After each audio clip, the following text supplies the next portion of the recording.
हाँ, आप खबर शामिल करेंगे। आपको बताएं कि गोदी मीडिया पक्का झूठा। भारतीय मीडिया की जानिब से दुनिया को एक बार फिर बेवकूफ़ बनाने की कोशिश की गई है। हाफिज सईद की तस्वीर दिखाकर दुनिया की आंखों में धूल झोंकने की भोंडी हरकत की गई। बांग्लादेश के हवाले से सैफुल्लाह सैफ की मुबैना ऑडियो पर गोदी मीडिया ने वावेला किया। कलअदम तंजीम की जानिब से भारत मुखालिफ नाम निहाद मुहिम का झूठा प्रोपेगेंडा किया गया। आपको अपडेट करें, गोदी मीडिया पक्का झूठा। भारतीय मीडिया की जानिब से दुनिया को एक बार फिर बेवकूफ़ बनाने की कोशिश की गई।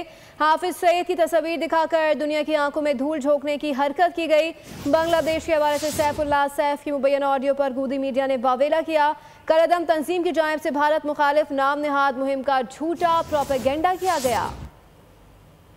आपको अपडेट कर रहे हैं, भारतीय मीडिया की जानिब से दुनिया को एक बार फिर बेवकूफ़ बनाने की कोशिश की गई।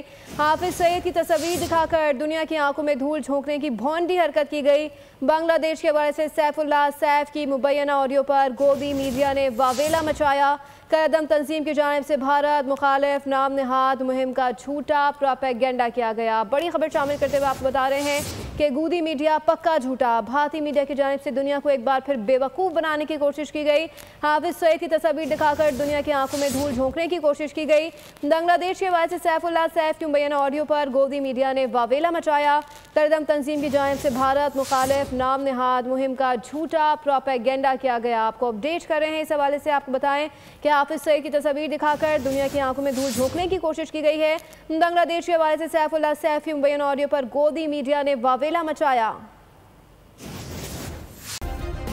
सब्सक्राइब करें और बेल दबाएं ताकि कोई खबर रह न जाए।